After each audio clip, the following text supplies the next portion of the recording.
It's a great day to be a creative.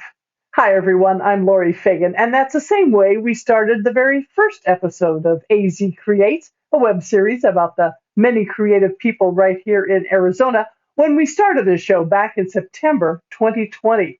So as we wrap up the second season of AZ Creates, we felt it was an appropriate way to begin this episode number 16. It's great that art venues are opening up again and that we'll be able to offer more art in galleries and theaters, exhibits, concert halls, and studio tours so our art patrons can once more come out and see our work in person. On today's show, in our Creative Connection segment, we'll introduce you to Tucson actors Harold and Maedell Dixon, who are also husband and wife. They have performed around the country on stage, in television and film, and have acted together many, many times as well. In What Are You Reading? Our author is Connie Cockrell of Payson, who has more than 20 books published in a wide variety of different genres. We'll talk about her cozy mystery series, and she'll explain what a cozy is. We'll highlight the Arizona professional writers and talk about the Rim Country's annual Payson Book Festival coming up in July. Cathy Beard will have more great events from around the state, and we'll close with a quote from the American actor Billy Porter. Don't go away. A huge thank you to John and Michelle Wolf of Sibley's West, the Chandler and Arizona gift shop, for more than 11 years of supporting Arizona artists. Sibley's carried art, pottery, food, jewelry, and souvenirs from more than 200 artists who live all around the state. They held book signings, toffee tastings, artist demos, and were very supportive of local community events as well. Siblings has also been a sponsor of AZ Creates since the first show. While we're sad to see this wonderful shop close, we wish John and Michelle the very best as they head into retirement, which includes lots of travel. Be watching for Divine Gourmet to open in the space this fall. Denise and Andrew McCreary, who own the specialty grocery store at Fulton Ranch Promenade, will be adding the downtown Chandler location to offer their gourmet foods, wines, and gifts. For information, visit Divine, without the E, gourmet.com. We have two actors in our Creative Connection segment today, husband and wife, Harold and Maedell Dixon from Tucson. Welcome to AZ Creates. Thank you so much. Thanks, Laurie. Great to be here. I'm glad you could. Thank you so much. Now, you have both been performing for many years now, on stage, in television, in theater, around the country, even off Broadway, and we'll talk about that in a few minutes. But Maedell, let's start with you. You have been acting since high school. Tell us about your start and why you decided to choose this as a career. I have been doing this since, actually, it was before high school. Harold and I actually met in a play called Green Grow the Lilacs, and which is the play that's Oklahoma is based on. And I was 14 and he was 15. And we just went on from there. In high school, I was very active in the productions. I did Eliza in My Fair Lady in 1967 at Lakewood High School in Southern California, Long Beach, California. And it just blossomed from there. We just kept doing it, enjoying it, going to school for it, and just really enjoying it. And so you met in the theater and then have spent your whole lives together as well, which is fabulous. My goodness. So some of the more well-known plays that viewers may recognize that you performed in, Maedell, during your acting career include To Kill a Mockingbird and Blithe Spirit, which was for Arizona Theater Company, and They Danced Real Slow in Jackson here in Phoenix Theater, which Harold also directed. And then you performed off-Broadway, oh my goodness, in Intimate Letters at the 92nd Street Y, which Harold also directed. And then, Maedell, you toured with that production. What drew you to that particular show? It was such a great opportunity.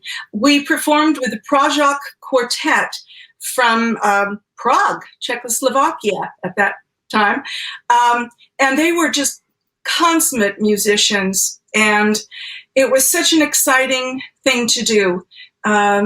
Reading the letters of Camilla to Janáček, the composer. We just loved it. I was also in it with her, and we did it at Stanford University, at University of Mississippi, before we did it at 92nd Street Y, which, by the way, is a fabulous theater. Maybe not a lot of people know about it because it's primarily, I think, for literary events. You get a lot of authors reading from their books and stuff, but it's all wood, has great acoustics, and this was kind of a half concert, half theater piece, so it was perfect. How fun. It does sound like I'm going to have to check that out next time I'm in New York and see what else is performing there. Now, of course, Arizona Theater Company is the state's regional theater and is based in Tucson, where you are. Tell us a little bit about your involvement with ATC through the years. I've loved working with ATC through the years. Really, some talented actors, some terrific directors. Just a marvelous time. The last show I did for them was Sherlock Holmes and the Adventures of the Suicide Club, which was an original piece written by Jeffrey Hatcher. And it was great fun. I've always been a Sherlock Holmes fan. And among other things, I got to play Mrs. Hudson. And that was really fun. I just had a great time. So nice. And those photos are just terrific. I tell you, very, very good, very good. Now, Invisible Theater. There's another well-respected nonprofit theater in Tucson celebrating its 50th season this year, which is amazing in that fact, too. Now, you've done a number of productions, as has Harold there. What is it in particular that you like about Invisible Theater? You're so close to the audience. You just feel the presence of the audience. You're in it together for this adventure. And I'm so grateful for all the plays that I've done there, the great parts. I'm just very pleased that I've had that experience. It's been a great time. Some really wonderful characters and parts that she's played. Mm-hmm. Kinder Transport, Collected Stories. There's just a huge list. You mentioned Southern Comforts, is that correct? Yes. It was lots of fun. Harold directed that one, and we did it at Canyon Moon Theater in Sedona also. It was a really fun show. They asked us to do it up there, and so I pitched it down here to Invisible Theater and said, we'd like to do it again. It's fairly easy to remount. And it's a 2-character play. The other actor in it with Maedell happened to also live in Tucson. So, oh my gosh, that made it convenient. Well, that's kind of what gave me the idea. You know, I'm slow, but not that slow. You know, and so I'm here. Good. So, Maedell, you've been performing with your husband Harold again, then on a number of occasions. You also mentioned My Old Lady at Invisible Theater, and then we'll see a photo of Harold in the same production, My Old Lady, from a Gloucester stage company in Massachusetts. So tell us a little bit how it is, Maedell, we'll start with you, of working together. Oh, it's wonderful. I really love working with Harold. We know each other so well. We kind of speak the same language. I know what he's after. He knows what I'm after. And it's like a shorthand. It's just an exciting experience. He's the best director I've ever worked with, and I'm just so grateful. Oh, that's nice. Well, and again, when you have known somebody for as long as you have, too, I can see where those shortcuts would be helpful. How about you, Harold? How is it for you working on the same stage as Maedell? And maybe aren't there a few maybe cons, some of the pros and cons of working together with your spouse? We've done it with me acting with her, so we were acting together, and then with me directing her. And actually, she directed me one time at Gloucester Stage, the second season that I was invited back after My Old Lady up there. And so we've kind of switched roles so often. I guess that I don't really think of it as a con, but you're always together. But like Maedell says, you kind of know where the person's going. And then with a kind of stranger, if someone says, oh, that scene just isn't working, you might go, oh, really? I've been a professional actor for 100 years, but obviously you don't do that with a spouse. Sure. So even though there's a lot of familiarity, I think in the long run it pays off. Mm-hmm. Very good. Well, and I would imagine it would make a lot of productions so much stronger too, because how well you know each other, as well.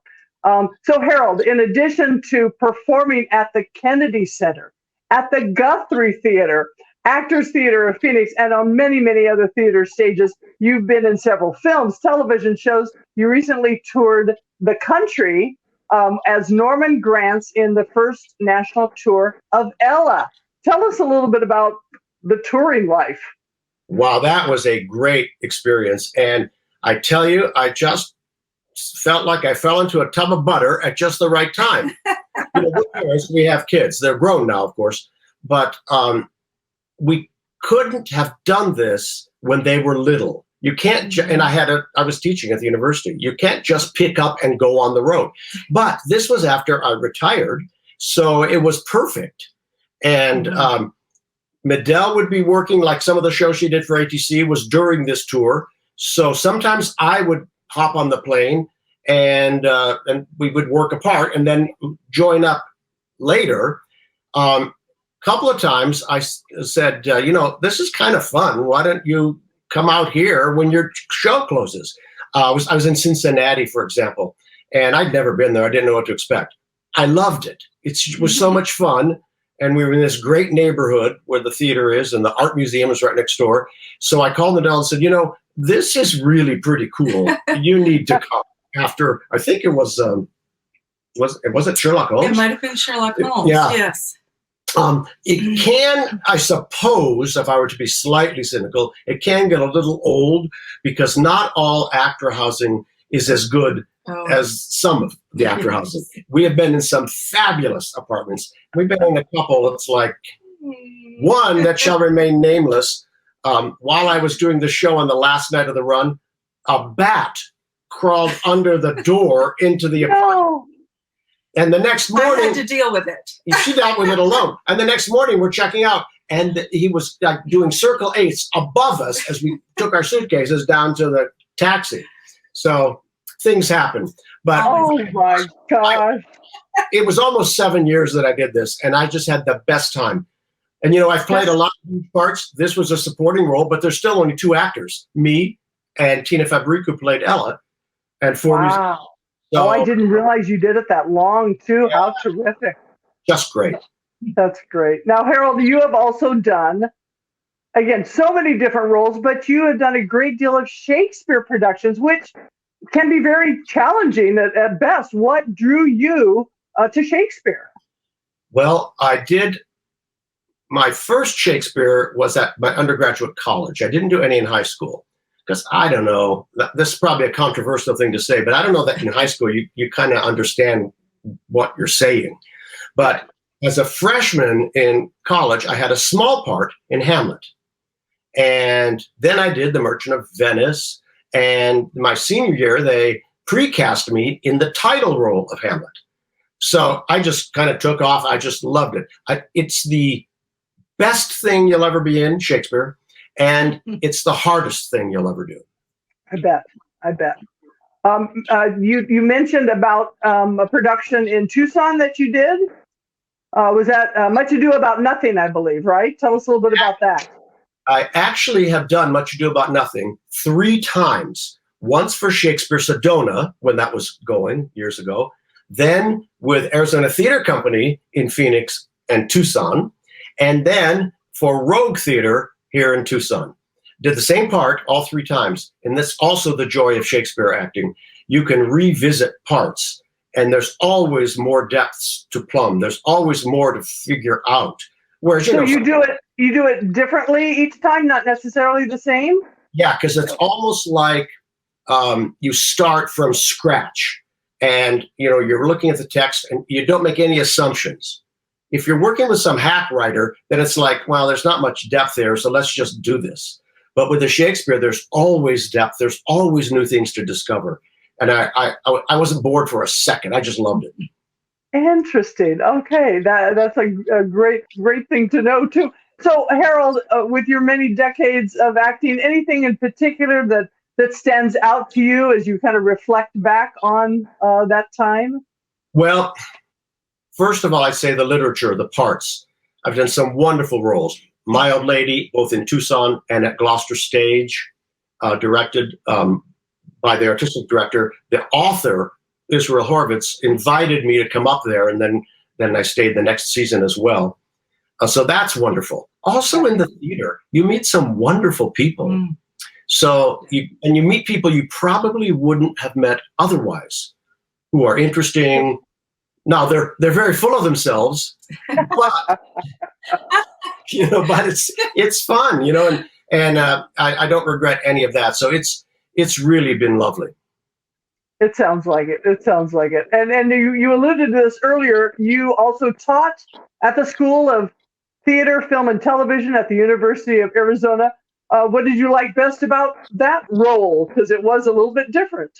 Yes, of course it's related. And the reason I was hired was because of my theater skills, and I didn't really do a ton of acting while I was teaching because, of course, you got the students and, you're there to develop them and direct them. Sure. But I did some acting. In the summer, we had a professional company. Maedell was hired a couple times and we did shows together there. Oh, Joe Egg, Present Laughter, some really wonderful stuff. Maedell did Morning Becomes Electra. Right. Most of the time when you're teaching classes and directing. And actually, I love that too. I love the teaching because you can see how the kids develop and just blossom. Kids come in, and at first you think, you want to be an actor? You can barely speak. But if they kind of do the work, I have an Emmy Award-winning actor and a Hollywood star. They came back and they said, we weren't getting any work out in LA. And we looked at each other and we said, maybe we just ought to do what they told us in school. and he won an Emmy. He's got 2 Emmys now. And, he said, I started getting hired all the time. So that's very rewarding, of course. But I really loved doing that. I'm retired now, but I was head of the acting musical theater program, and I was artistic director of the Arizona Repertory Theater, which is the professional training company of the university. Okay. And they named something special for you, is that correct? Well, they did, and this was so sweet of them. Then they surprised me at my retirement dinner, which was actually during Ella, and I had to break from Ella, and so it was quite a surprise and a lovely evening. They named a small theater the Harold Dixon Directing Studio. You've got a proscenium theater and a flexible theater at the university and a black box, and that's the Harold Dixon Directing Studio. So if I meet the kids from the university now, they, of course, have had nothing to do with me, but I say my name or do a show with them, and they go, "Are you that Harold Dixon?" I said, "Yes, unfortunately, I guess." Oh, how fun. No, that's quite an honor. I think that's fantastic. Now, Harold, we talked about your directing before, but you have also directed, including off-Broadway, and then as the founding artistic director of the Arizona Repertory Theater in Tucson, you directed some 50 shows there. Talk a little bit about making the transition from being an actor to being a director. Some people have difficulty with that. I love it because the director has an external perspective, more objective. You're looking at the whole picture. And of course, everything's on your shoulders. The light isn't right. The costumes aren't ready, whatever. As an actor, you have a subjective perspective and you're just worried about your character. Well, some people can't just let go and only worry about their own character. They always feel like they have to be in charge. So I embraced the switching of perspectives. I have been directing almost as long as I've been acting. It's just at certain points in my career, one becomes more ascendant, and I do more of that than the other. But I actually directed my first play in high school. And but I just I just never, until later in life, did that much directing, but I always have done it. So it wasn't like I made a decision to just switch. I just went back and forth. But again, I love that. Right. And so you are able to make that switch easily. But you have also directed Maedell. We talked about acting together, but how about directing? You did first at Canyon Moon Theater in Sedona. You talked about directing her at Invisible Theater in Tucson too. So let's talk about that. How is it directing your wife? It's great. It really is. Kind of for the same reasons we were saying about working together. Yes. You kind of know how the other person works. Think for a second about the reason people create repertory companies and an ensemble that works together a lot. It's because you don't have to reinvent the wheel with every show. You know how this person works, and also your spouse is not likely to let you down. There's been a lot of times with other actors I've gone, can't you learn your blankety blank lines? And of course I don't have to say that to her. No, of course not. Of course. But so Maedell, let's go the other side. How is it to be directed by your husband? And are there ever times when maybe somebody's had a bad day or something? Does it jump on the stage or not? Well, actually, it's great being directed by him for the same reasons we were talking about before. And no, I mean, we would be able to come home and we had kids, and somebody's got to put the dinner on and get the kids in bed and read stories and things like that. It worked out great. It's, you separate those things and it's a full life. It's all sorts of different things in this one life. And so you do kind of separate life from stage then. Yes. Well, and kids have a lot to do with that because kids, of course, want what they want when they want it, which is now. They demand the attention. It also helps couples. I would almost recommend this to couples. It helps you with division of labor because, I would get up in the morning and throw something in the crock pot. It could just sit there all day. And then we'd come home and the kids needed something, getting ready for bed and baths and whatever. So Maedell could do that while I was getting the dinner. And there wasn't really a question about who was going to do what. So this division of labor kind of happened because we were both working in the theater. Mm-hmm. That makes a lot of sense too. Absolutely. So Harold, something else in your skill set, among all the many talents you have, you've been translating some of Molière's work. Oh my goodness. And that's not an easy task, I can't imagine. Tell us about that. Yeah, it's really kind of a labor of love. As an undergrad, I was actually a double major with theater and French. Don't ask me why. I don't know. I guess that's the thing I just kind of fell into. I was obsessed with the theater. I wasn't really obsessed with French. I just enjoyed it. And it turned out I was pretty good at it. So I did the study abroad program in my summer between, sophomore and junior year. Had the best time. It's the first time I'd ever been out of the country. And our teacher insisted that we speak French the whole time. We stayed in a French boarding house. And so I really learned the language. And then I came back and I told the drama teachers, I want to translate and direct Tartuffe by Molière for my senior honors project. And to their credit, they said, go for it, sure. So I did, staying up all night while I was in other plays at the same time. Could never do this now. And I sat at the dining room table while my roommates were sleeping and worked on the translation. And it just was a wonderful experience. Then I put it aside for a while. And when I was teaching at University of Wisconsin, I translated The Doctor in Spite of Himself by Molière. And then later, here at U of A, I revised the Tartuffe translation significantly and directed it here. So in both instances, I've translated and directed. Tartuffe is the hardest challenge because it's in rhymed verse. In French, rhyming couplets, 12 syllables every line, which is a French structure. In English, we have iambic pentameter, which is 10 syllables. So it's a tough thing to do. So I figured Okay, I'm going to publish these. They're currently available on Amazon.com because I've done so much work on it. And they are the two most produced plays at the Comédie Française. I see. And you started this in college. That's like even more amazing to me. You've been doing it since then. Oh my gosh. Okay, so you are both Actors Equity Association members and have been for some time. Tell our viewers what is Actors Equity and what it means to you to be an equity actor.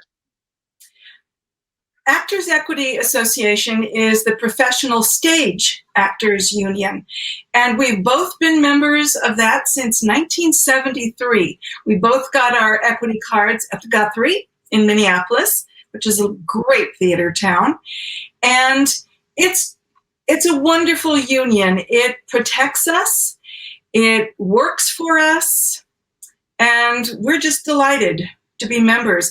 We're both on our pensions, which is another reason to be an equity member, because you build up points and you get a pension.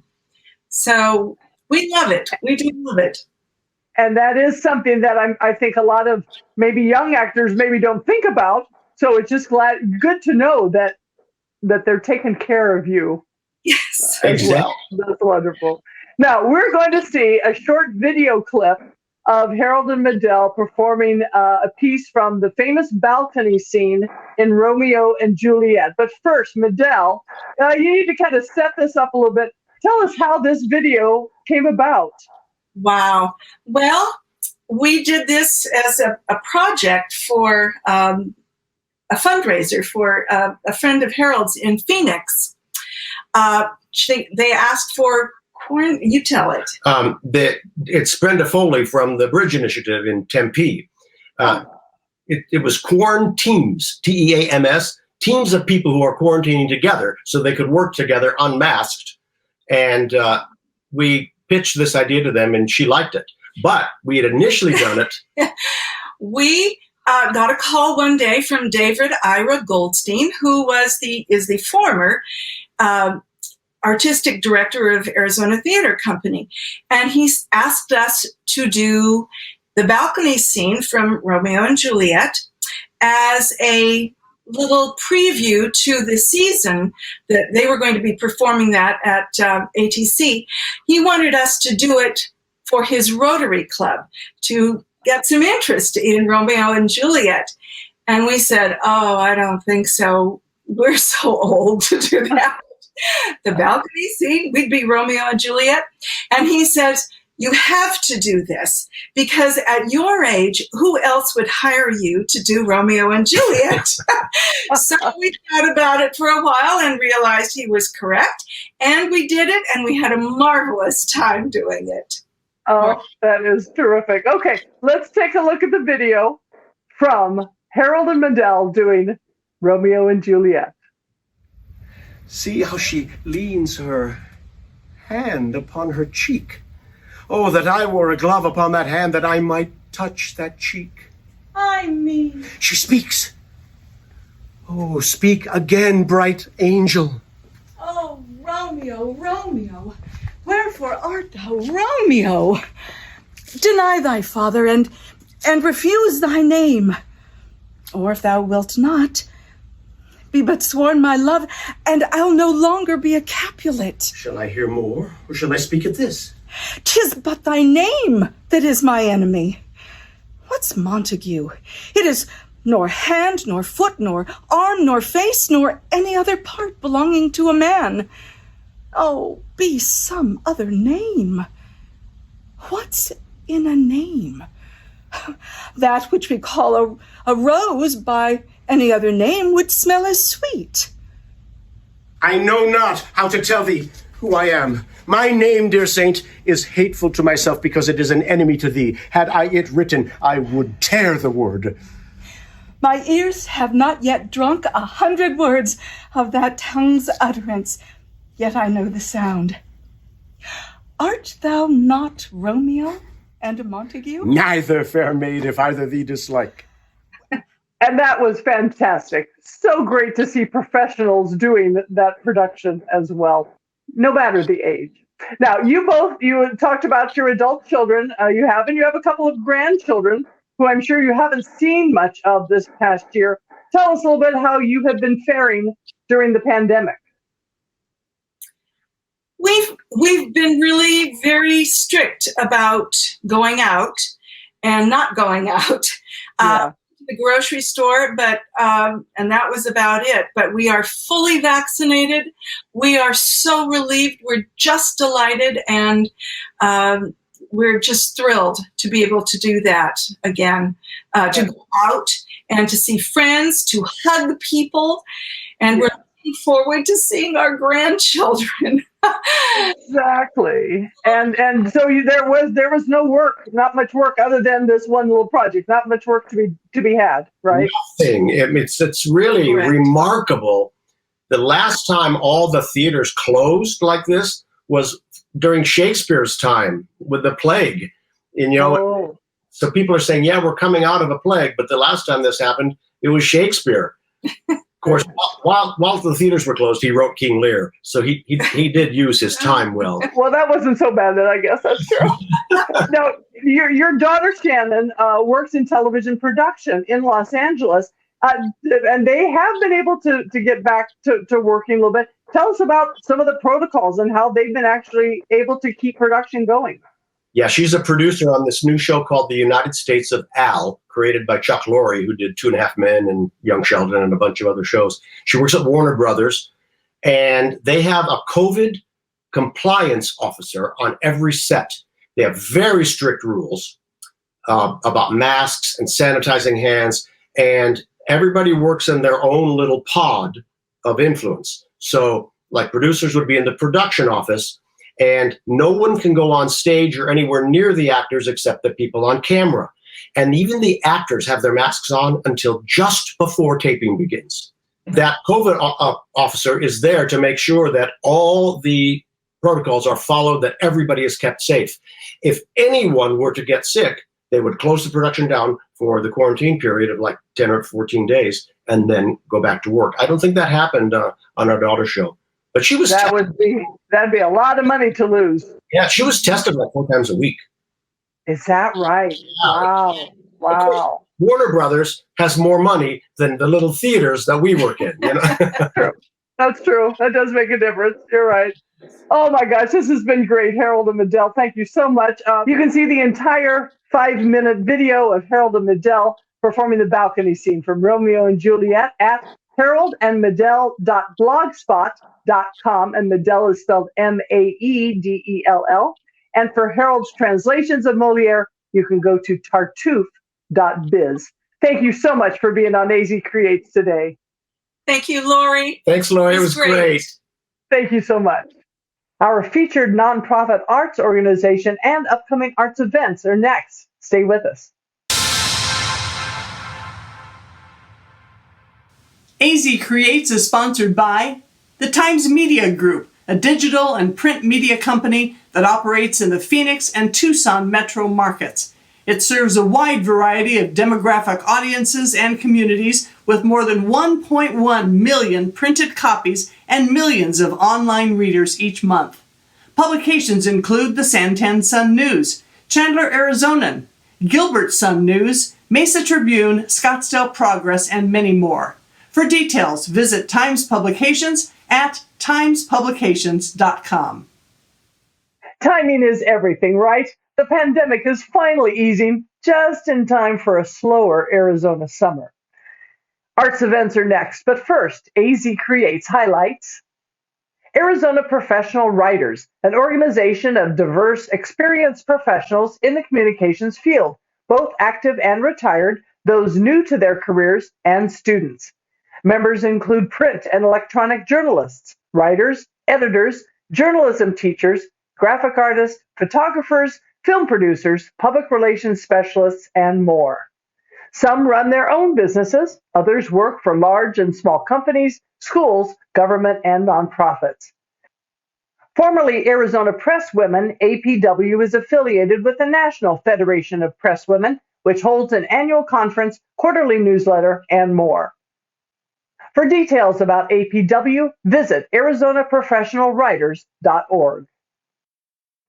Just when mask mandates are easing and venues are starting to open up again, the summer season is upon us, which is usually a little slower time for arts organizations. But Cathy Beard was still able to find a good variety of arts events from around Arizona. Thanks, Laurie. Start off your summer of fun in the sun as Memorial Day weekend heads our way with more music, theater, and art shows to enjoy. Whether you attend an indoor or outdoor event, or sign up for a variety of classes and workshops, thank you for supporting Arizona's artists. Take a cool drive to northern Arizona and enjoy the Pine Strawberry Memorial Day Arts and Crafts Festival, Saturday and Sunday, May 29 and 30. Booths will feature original and juried arts and crafts, food vendors, and demonstrations by nonprofit organizations. The Guild Boutique will also be open and will feature arts and crafts for sale that have been made by members of the Guild. To learn more, go to pinestrawberryartscrafts.com. Or head to Southern Arizona to see the second annual Pop-Up Drive-Thru Sculpture Show at the Hacienda del Sol Guest Ranch in Tucson, now through June 13. This event is free to the public as you take a leisurely drive through their featured sculptures from local artists in their beautiful surroundings. Sponsored by Great Western Bank and benefits Sculpture Tucson, SAACA, and the Jewish Community Center Sculpture Garden.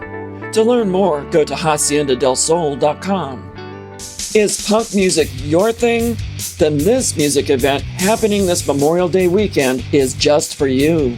Have some rockin' fun in the sun at Big Surf in Tempe for Punk in the Park, produced by Brouhaha Craft Beer Festivals on Saturday, May 29, starting at 1 p.m. Featured musical groups are Pennywise, Face to Face, Voodoo Glow Skulls, Strung Out, and many more. For details and tickets, go to punkintheparkaz.com. The Prescott Downtown Partnership has 2 great art festival weekends coming up at the end of May and early June. First is the Prescott Off-Street Festival, May 29 through 31st. Local artisans are featured in painting, sculpture, jewelry, and fashions. Look for this event in the parking lot behind the Prescott Chamber of Commerce. Then on June 12 through 13, check out the Territorial Days Arts and Crafts Show, located at the beautiful Yavapai County Courthouse Plaza, with more than 100 local artists and vendor booths. To learn more, go to prescott.org and click on the Events tab. Spend an evening of suave sophistication and a dash of hysterical mischief with the musical adaptation of Dirty Rotten Scoundrels, now playing through June 26th at the Hale Center Theater in Gilbert. This live show is based on the popular 1988 MGM film of 2 swindlers who make a bet on who will be the first to extract $50,000 from a young heiress. For tickets and showtimes, visit haletheaterarizona.com. Enjoy some terrific live music at the Marquee Theater in Tempe. On May 29th at 5 p.m., get your tickets for The Originals, a real Big Fish cover band, with special musical guests Action Hammer and the Upchucks, as you relive all those mid to late 90s hits you'll remember and love. Then on May 30th at 6 p.m., rock out to a mixture of blues, country, and gospel with the 1970s hit music group Molly Hatchet with special guest Christopher Shane. Purchase your tickets and learn more at marqueetheateraz.com. Are you a veteran with time on your hands and looking for something creative to do? Then sign up for free veteran art workshops offered every week through the Sonoran Arts League at the Stagecoach Village in Cave Creek.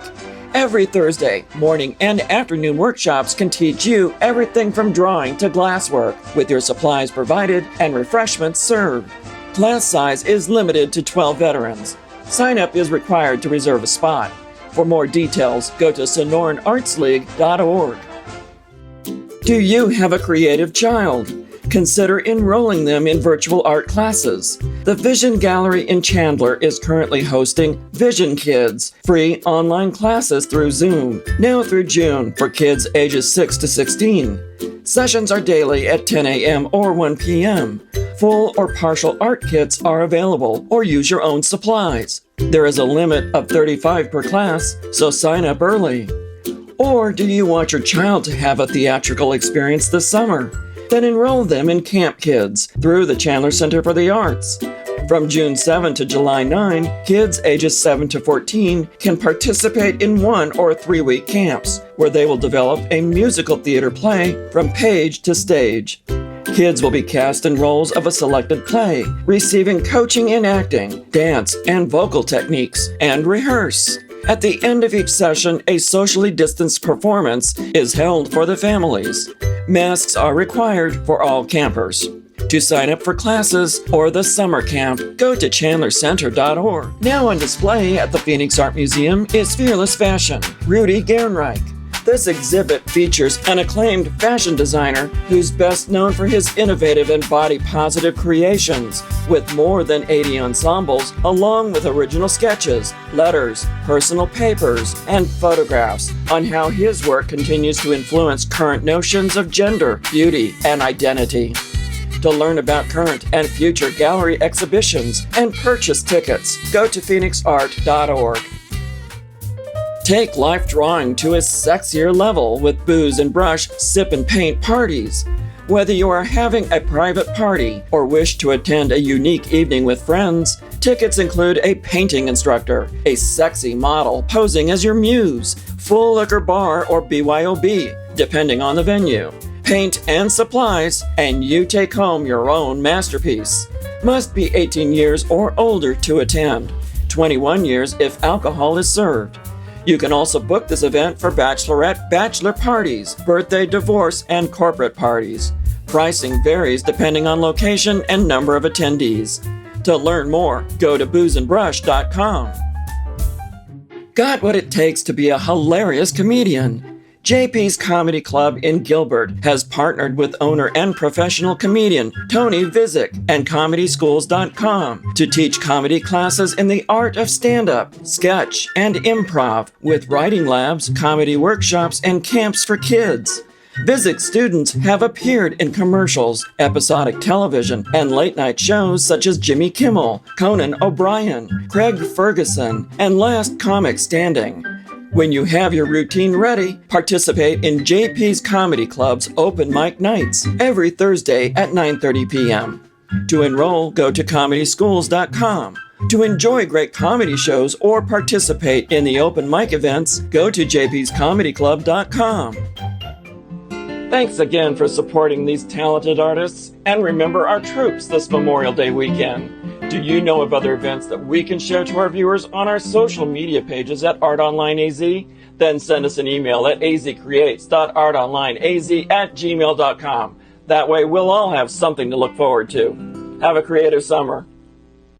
Thank you so much, Cathy. We owe you a great deal of gratitude for all your wonderful creative work on all the art segments for 16 episodes. Coming up next, our featured book author, Connie Cockrell, in What Are You Reading?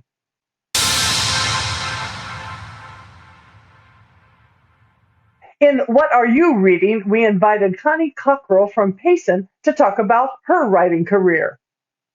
Thanks for being with us today, Connie. Hi, glad to be here. This sounds like fun.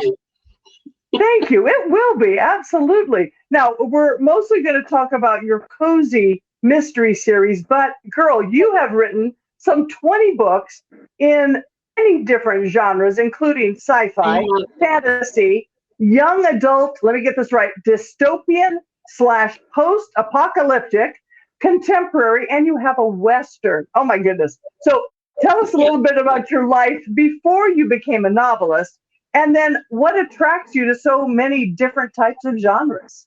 When I graduated from high school, I went into the Air Force, and it just seemed like the best way for me to get out of the little town I was living in. Otherwise, if you stay behind and you don't go to school, the next thing you're married and pregnant. So no, I didn't want to do that. So instead, I joined the Air Force and went to California, where I met my future husband, or current husband, and we had a good time. 20 years in the Air Force, traveling around the world and seeing all kinds of things and traveling to different countries, and I just loved it. And as far as the genres are concerned, well, I write what I read. So if a story sounds like it belongs in a Western, then I'll just write a Western. So your reading habits then are pretty varied as well, if you read all those genres too, right? Right. I haven't written a cereal box yet, but I've been known to read them. So. Okay, very good, very good. Now, in your cozy mystery series, you've written Mystery at the Fair, Mystery in the Woods, Mystery at the Book Festival, and coming soon, Mystery at the Reunion. First of all, though, tell our viewers, explain what is a cozy mystery, and then describe this series. Cozies are a lot of fun. They're basically mysteries, murder mysteries, but they're solved by a regular person, in most cases women. And the mother of cozy mysteries is considered, like Miss Marple. is the series people point to when they talk about the start of cozy mysteries. And there's not supposed to be a lot of violence in them. You don't ever see the murder on stage. It comes in you come into the story after the fact. So it's really a fun way to write mysteries without getting too serious. Right. All right. Interesting. Okay, good. And so in addition to cozies, you've been published on a couple of different websites, everydaystories.com and frontiertales.com. I'm sure the writers in our audience would be interested to know about those sites and how you got your work on there. They're great sites. I put my Western, which started out as a flash fiction, on Frontier Tales. I had the Western, and I was looking for a place to publish it, and Frontier Tales finally came up in my search, and it turned out that what I'd written was a little longer than they liked, so they gave me space in their magazine for 2 months. So 1 month after the other, I got the story out. Now it's my Frontier Tales story is now longer than it was when I published it on Frontier Tales. But it's fun to write Westerns and fun. I titled that one Gold Dream. So I get to talk a little bit about the area I live in, the old mining techniques. Somebody pointed out to me when they beta read the story that, no, you can't curry your horse in the stall. You're liable to get crushed. So I had to rewrite that scene. So I learned a bunch of stuff. It's just always great to find new places for writers to, find a home for some of their work, right? Right. Everyday Tales is a good spot for that. They produce a lot of different kinds of stuff, not just, sci-fi or fantasy. What I submitted to them a long time ago, it was like my very first published story. It is a superhero fantasy kind of thing. So that was a lot of fun to write, and it's probably still in their database somewhere. Fun. That's great. That's great. So you have also been very involved in the Payson Book Festival, which happens annually. In fact, you started it, which is a great way. It's going to take place on Saturday, July the 17th this year in person at Mademoiselle Hotel and Casino, the big casino up in the Payson area. Tell us a little bit about the book festival, and is it possible that your novel Mystery at the Book Festival was based on this event, perhaps? It was. We first started the book festival. We started working on it in 2014 and held the first one in 2015 at the Gila Community College. And we held it there for a couple of years, but half of it was outside in their courtyard. And I was terrified that July is monsoon season, that we would just get rained out. And I didn't want that to happen. So we then moved to the casino for the book festival. But yes, I wrote kind of based on what we did at the college. I wrote Mystery at the Book Festival, because that's what you do, right? You work at the fair, you write a fair book, you work at a book festival, and you write a book festival murder mystery. Absolutely, that's right. And I'm pleased to say that I'll have my 2 crime fiction books also at the Paces Book Festival this year too. So Connie, love it if you would read a short section from your first book in your cozy series called Mystery at the Fair. Right. It looks like this. Mystery at the Fair. And I've got a little selection ready. And let's just to set this up. My main character is Jean Hayes, and her best friend is Karen Carter. And Karen and Jean are setting up the fair in the exhibits building. And they've been doing various things. And Jean is just back from being questioned or interviewed about the body she found in the Connex storage for the exhibits. So she's in the building, and her friend Karen is asking the question. So what happened out there? Karen tried to smooth all the wisps of hair back out of her face. Well, after I found 4 of them, I spotted the last bin on top of a wobbly stack of boxes in front of a 2-door cabinet. I pulled it toward me, and that whole stack toppled over. The bin took a chunk of my nail. While I was nursing that, the cabinet doors creaked open, and this dried-up old body fell out. Karen gasped, hand over mouth. So that's what all the commotion was about. I wondered about all the cop cars. When I saw the ambulance, I figured someone in livestock got hurt. Scared the crap out of me. I shrieked like a little girl and ran out of the container. Luckily, I didn't skewer myself on some nasty, rusty piece of junk that's piled in there.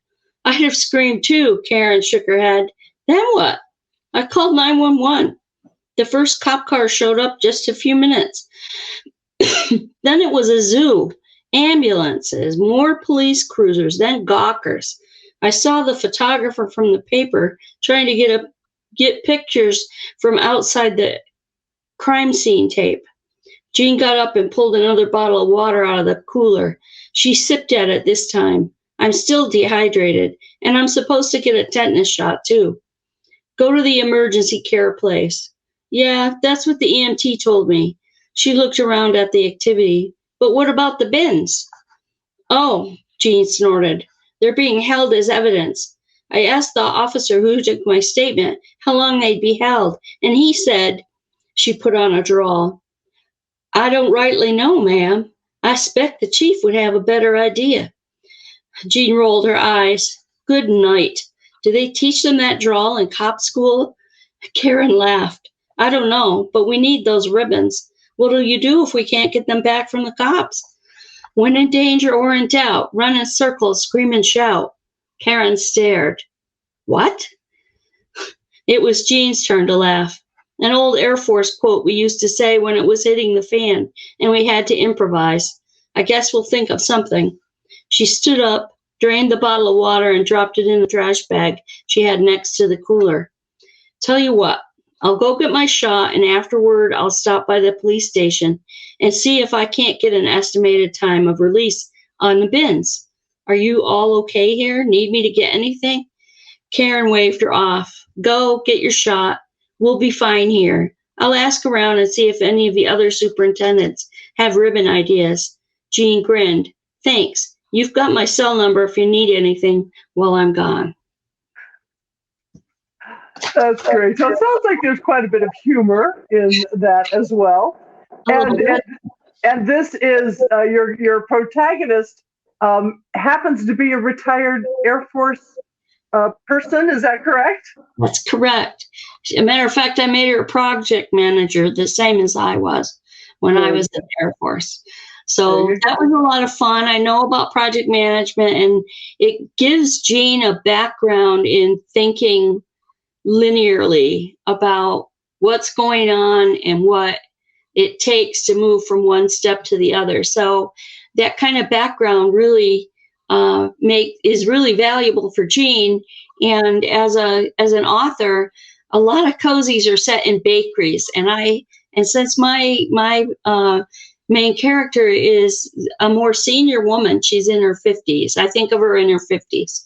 It just makes sense for her to be doing something not bakery related or not art scene related. And that makes perfect sense too. It's something different, that because we see so many in crafts and whatever.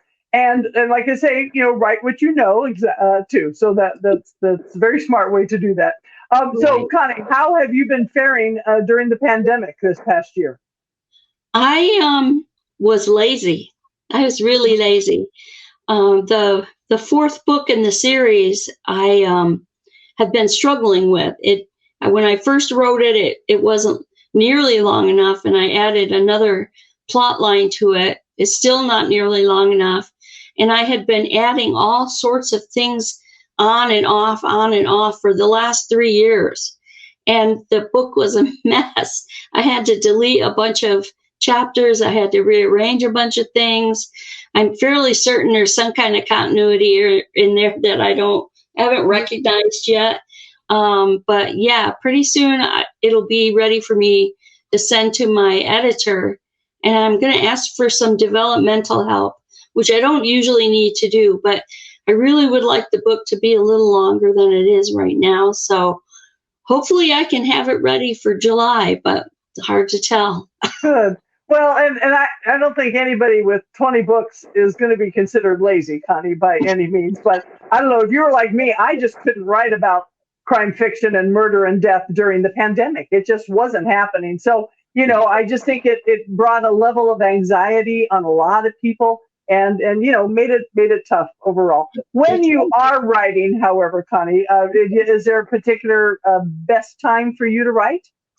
I like to write in the afternoon. The house is quiet. My husband likes to take a nap, so he goes off and takes a nap, and I've got the whole house to myself. It's kind of noisy in my head, but around me it's pretty quiet.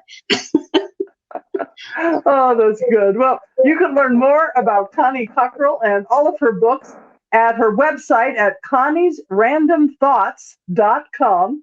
And she's also on Facebook at Connie's Random Thoughts as well. Thanks, Connie. So good to talk to you, and best of luck on your next novel and the rest of your writing. Thanks for having me on. It's been great. Thank you.